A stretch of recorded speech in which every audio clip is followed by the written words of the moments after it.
certificate of attendance rather than a diploma. The program of study doesn't go beyond a bare minimum of legal issues applicable to the fair sex. Dr. Emily Kempen may have begun by wanting to establish her own law school for women, but what she ended up with is a stopgap measure at best.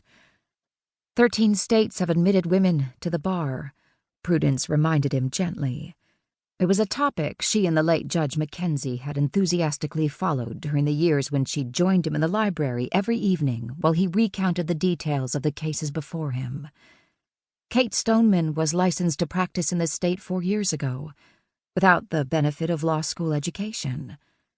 But no other woman in New York has followed her example, Edgar Carleton said, brushing crumbs from his beard. Your father told me more than once that he was confident you could pass the bar exam without ever setting foot in our classes. He said you'd apprenticed at his knee since you were big enough to lift one of his law books. I believed him then, Prudence, and I believe him now. There are extenuating circumstances. She hoped he wouldn't ask why she hadn't followed Kate Stoneman's example and applied to take the bar exam despite a lack of formal study. What happened to Mr. Hunter was in all the papers. I know he's your partner at Hunter and MacKenzie, Investigative Law. He pronounced the name of the firm with the gravity normally accorded only the city's most long-established law firms. Ex-Pinkerton, Jeffrey Hunter, and his society girl partner was slowly but surely gaining the grudging respect of the city's police, newspapers, and legal community. I also understand he's making a slow but assured recovery from the bullets he took in February. He almost died. Prudence heard the words as a whisper in her heart, and hoped the lawyer sitting opposite had not caught the emotional edge of what had been weeks of desperate uncertainty. Carleton sipped his tea, giving the judge's daughter time to turn her full attention back to the argument he'd come to make. Years of teaching and practicing law, followed by appointment to the university's governing council, had taught him to be wily and patient. Prudence MacKenzie had already proved to the rigid world of New York society that she could venture outside the bounds of what was considered appropriate behavior and remain a lady in fact as well as name. In his considered opinion, it was time for her to take the next step.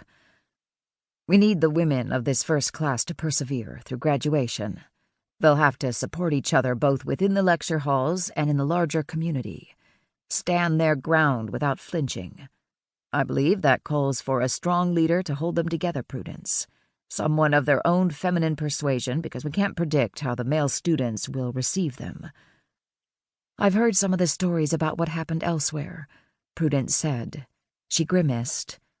Glue on the seats so the women's skirts stuck to the wood, pig's blood in their inkwells, the tallest men in the class sitting directly in front of them to obstruct their view of the lecturer, threats whispered in the hallways with drawing rooms locked or filled with discarded furniture so they couldn't answer the calls of nature.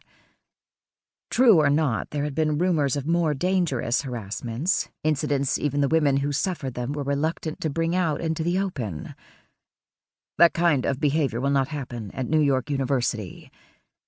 Even its council members used the nickname by which the University of the City of New York had been popularly known from its inception.